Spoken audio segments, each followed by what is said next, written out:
اکثر حکم یہی بیان کیا گیا کہ وہ اپنے ٹخنوں سے اوپر اپنی شلوار یا پاجامے کو رکھے یا تہبند کو اوپر رکھے، لیکن جہاں پر بھی آپ یہ دیکھیں گے اس کی بنیادی علت جو بیان کی وہ تکبر کو بیان کیا کہ جو اپنے تہبند کو ٹخنوں سے نیچے لٹکائے گا وہ جہنم میں ہے، اور ایک بات میں بکثرت الفاظ ہیں کہ جو تکبراً لٹکائے گا وہ جہنم میں ہے۔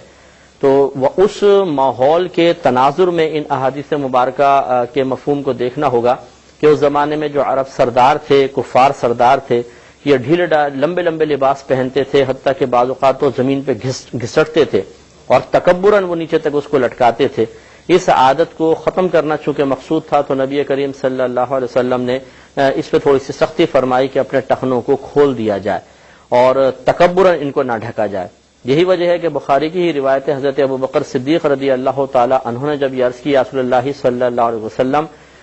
میرا تہبند اکثر ٹخنوں سے نیچے چلا جاتا ہے، جب تک کہ میں بہت زیادہ اس کا خیال نہ کروں یہ ڈھلک جاتا ہے، تو آپ نے ارشاد فرمایا کہ تم ان میں سے نہیں ہو، یعنی گویا کہ اگر آپ کے ٹخنے ڈھک بھی گئے تو آپ متکبرین میں سے نہیں ہیں، اور یہ جو ممانعت ہے یہ متکبرین کے لیے ہے۔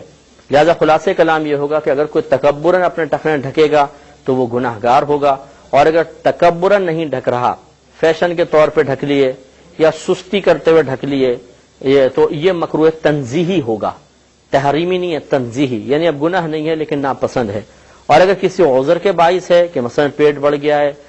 پاجامہ یا تہبند ٹکتا نہیں ہے، نیچے ڈھلک جاتا ہے اور اس سے ٹخنے ڈھک جاتے ہیں، تو یہ بلا کراہت بالکل جائز ہے۔ یہی نماز کا مسئلہ ہے، یہی نماز کے باہر ہے۔ بعض ہمارے بھائی سمجھتے ہیں کہ اگر ٹخنے نہیں ڈھکیں گے، ٹخنے نہیں کھلیں گے تو نماز ہی نہیں ہوگی، تو وہ پھر مبالغہ آرائی کرتے ہیں کہ وہ شلواریں اڑستے ہیں اوپر نیفے پہ سے اور زیادہ اوپر کرنے کی کوشش کرتے ہیں۔ حالانکہ یہ بس اصول یاد رکھیے کہ ٹخنے کھلوانا اصل میں مقصود نہیں ہے، تکبر سے بچانا مقصود ہے۔ یہی وجہ ہے کہ خود نبی کریم صلی اللہ علیہ وسلم سے چمڑے کے موزے پہن کر نماز پڑھنا ثابت ہے، اور چمڑے کے موزوں میں ضروری ہے کہ کم از کم ٹخنوں تک تو ہوں، ٹخنوں کو ڈھکے ہوں۔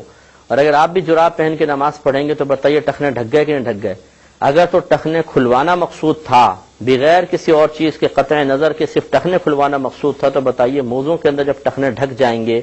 تو انسان گنہگار ہوگا یا نہیں ہوگا؟ تو اصل ٹخنے کھلوانا ڈھکوانا یہ کوئی بنیاد کے 5-6 لمبے ہیں اور اس کے دل میں تکبر نہیں ہے، اور وہ مطلب جتنا شلوار کو سنبھالے بار بار نیچے ہو جاتی ہے تو اسی حالت میں چھوڑ دیں۔ زیادہ سے زیادہ بھی اگر یہ ہوگا تو مکروہ تنزیہی ہوگا، یعنی گناہ نہیں، شریعت نے ناپسند رکھا لیکن گناہ نہیں، اور عذر کے ساتھ ہے تو بلا کراہت جائز ہے۔